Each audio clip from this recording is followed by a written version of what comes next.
Toronto police say a 10th person has died after a man driving a rented van plowed into pedestrians in an incident disturbingly reminiscent of several ISIS-inspired terror attacks, including one last November at New York's Chelsea Piers.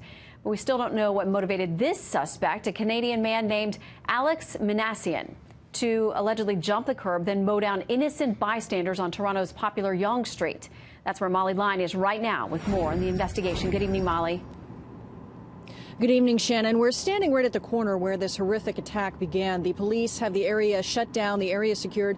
They're expected to be here for several days, combing over what is a pretty extensive physical crime scene that lasts for several blocks. As you mentioned, there's no word yet on a motive in this attack following the horrific attack of using a large white rental van to literally mow down pedestrians in one of the busiest streets in this city. The suspect has been identified as Alek Minassian, 25 years old, from a nearby Toronto suburb of Richmond Hill.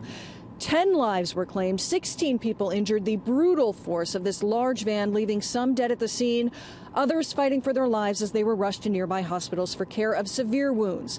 Frantic calls for help started coming in around 1:30 this afternoon as witnesses reported that vehicle jumping the sidewalk at a busy intersection, mowing down people with seemingly deliberate speed, traveling for more than a mile. He just went on the sidewalk. He just started hitting everybody, man. He hit every single person on the sidewalk. Anybody in his way he would hit.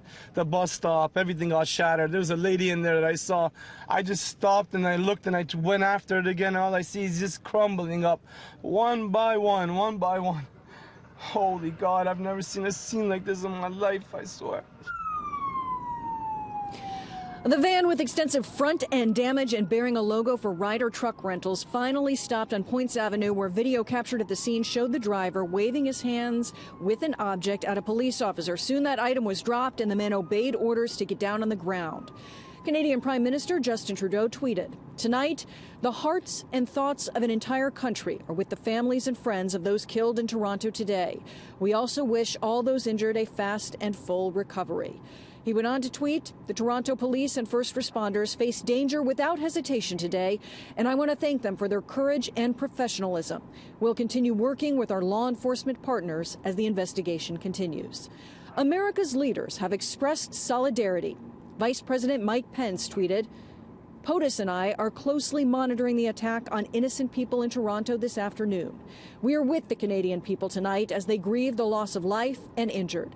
The American people stand shoulder to shoulder with our neighbors in Canada."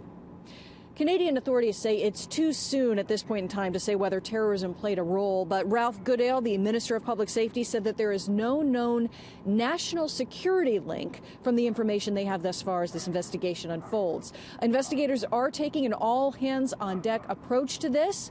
Municipal, provincial, and also federal authorities are all working together. Shannon? All right, Molly Line for us live on the scene. Thank you very much.